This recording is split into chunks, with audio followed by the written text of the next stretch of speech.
In this video, traders, we're going to look at, are ICOs scams? Stay tuned.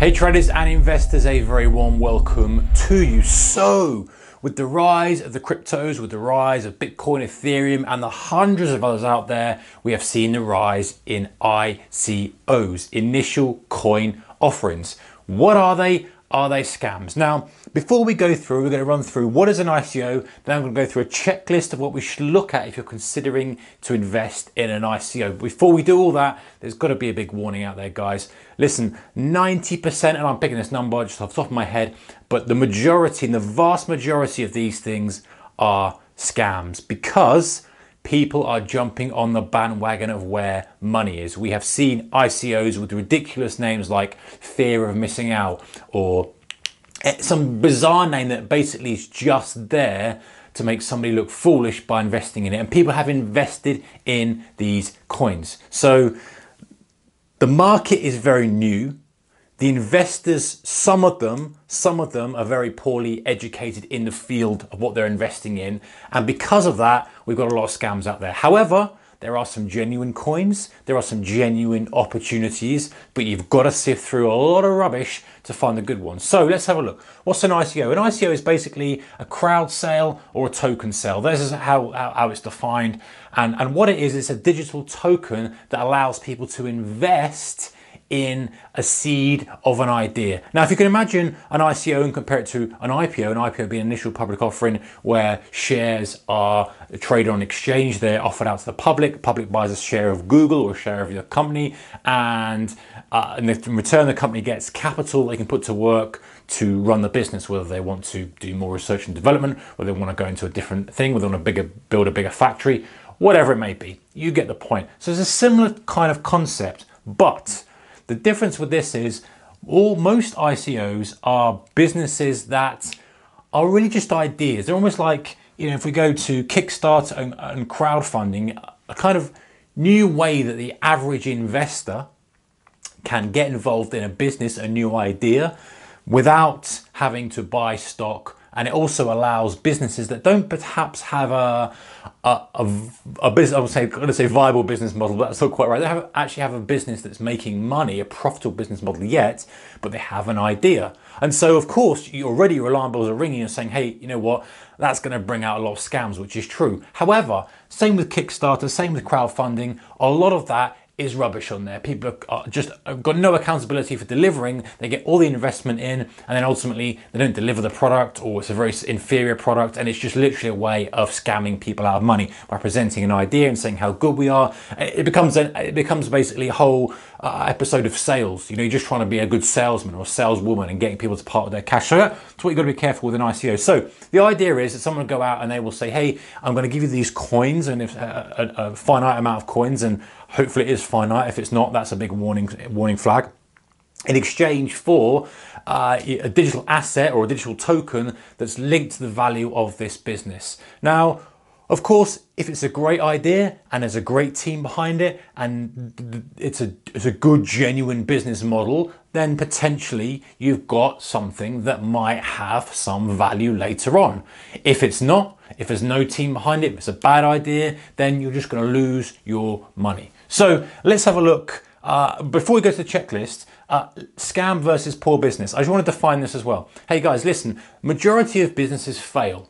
Genuine businesses start up, they stick 100 grand in, they stick 10 grand, a million quid in, whatever it may be, and they fail purely because businesses fail. The model fails, something doesn't work quite right, cash flow problems, the idea is not good. That's a legitimate business, they put their all into it and it still hasn't worked. That happens. Versus, and that could still happen with an ICO. Someone, genuine team behind it, everyone's pushing their hardest, it's a good idea, but it fails for whatever reason. Versus the scam, same with a business, that is literally set out there to take the money. So even though something might fail, it doesn't necessarily mean it's a scam. Your job as an investor in ICO is to isolate the difference and say, hey, it's a genuine business. I'm going to take a punt on that business being successful. It looks genuine. It looks good. I still may not make any money out of it, just like you might not do if you're buying a share in a company, but at least I know that these guys are giving it a good crack. All right, let's go to the checklist. And I've got some more in that checklist. I'm going to bring out the the laptop here and go through them. I don't want to write them all down, so I just wrote down top 6 and then we'll go into each one separately. So number 1, assess the market. And what I've used here, terminology I've used is application, and that can refer to a product or service, a platform or a tool, depending on what the ICO is. So number 1, assess the market. Will the application solve a problem that actually exists? You know, is there an actual problem that needs solving? Same with any business, right? You're not trying to solve something that's not there, over-engineer something. Will the application benefit a significant number of people or companies, if we're B2B, who will pay money to have the problem solved? So what is the problem and what is the solution that this company is actually delivering to help these businesses or these consumers? Are there any large companies already working on a better solution to the problem? Obviously, if you've got Google, Amazon, Apple, or they're massive ones, but even big companies are working on something.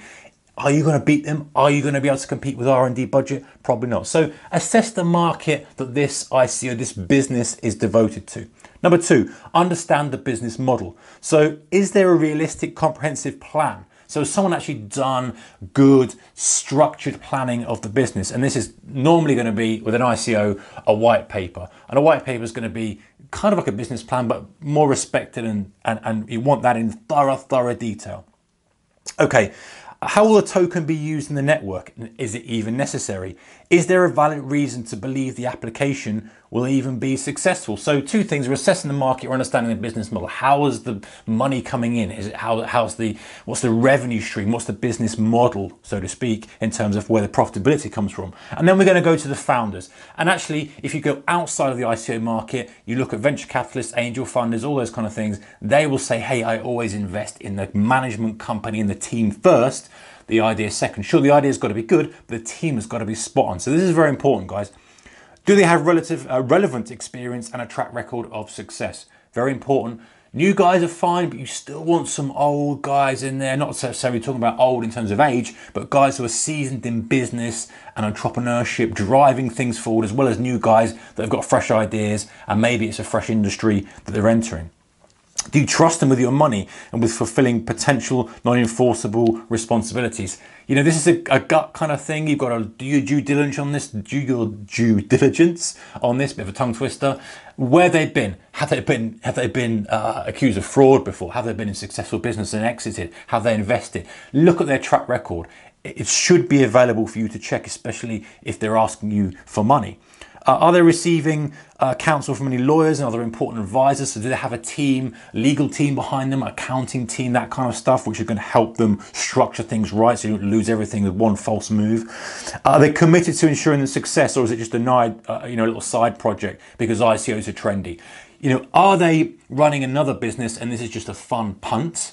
Or have they gone all in on this? They've had a big business, they've sold, they're investing themselves, and they're looking for external capital via this method. Then that's a lot better. That's a better proposition than someone who's just having a crack at it and he's got a full-time job on the side, which in fact is probably a pretty bad proposition. Check the finances. Number 4, got to make sure they're nice and sound, guys. Does the company receive funding from other sources? If so, how might it affect their obligations? Are they obliged to do something, or contractually obliged to be involved with them, give away profits, whatever? You need to dig into all this kind of stuff. Who owns what amount of stake in the company? Very obviously thing. If you ever watched Dragon's Den or Shark Tank, you want to know who else is investing in, what stake they've got, how much they paid for the stake, all that kind of stuff, because that is going to affect the valuation of your stake. It's going to affect the valuation of decisions making down the company. Any conflicts of interest? Any companies that are doing similar stuff? Any staff working in another field? All this kind of stuff. Standard due diligence, guys. Okay, moving on. Number 5, check the tech. Are there capable engineers in place to build and maintain the application? Are they decent quality guys who are being paid well or got incentivized to do a good job? What does their GitHub repository look like? Is it impressive, lacking, or private? So if we're talking about from a code perspective, can the application be completed with existing technology, not just theory? So that's something really important and key to think about. Okay, final one, guys. Big one, big on risk, whether you're investing, trading, ICOs, whatever it may be. Assess the risks. These are all risks, but this is a final one to look at. Is the application prone to outside hacking or user misuse? So what is the key to it? Where's the vulnerabilities in the actual application? What's the worst case scenario for the application, and could the company survive it? So again, stress testing, soak testing, making sure that this is a good, solid application. Does it comply with legal compliance and the relevant laws and regulations, EU, US, whatever it may be? Is it susceptible to special attention from regulatory bodies, and could the company survive potential new regulations? In other words, is it something that, hey, in the future, that's going to be drilled down on? You know, it's a bit of a shady area to be involved in. Be careful, be cautious, because if regulation comes in and kills the company, that's it, end of game. And could you personally afford to lose money you put into the ICO? This comes down to kind of common sense investing and trading, guys. You could, if you're going to get involved in anything, any speculation, including ICOs, particularly ICOs, because there's a good chance that there's scams out there, you've got to put in money you can afford to lose. Do not be putting in massive amounts of money that you cannot afford to lose. It's going to affect your lifestyle or future lifestyle if it doesn't work out. So if that sounds like a lot of work, that's just the start of it. You know, do not go into an ICO unless you have done all of these things and more. This is just a starting point, guys. And be very, very aware there's a lot of scams out there. Be very, very aware of how the business model works. Keep your eyes open, keep your eyes sharp, and just bear the main thing in mind that everyone says is if it looks too good to be true, it probably is. Good luck, stay safe, keep the risk managed. I'll see you in the next one. Bye-bye.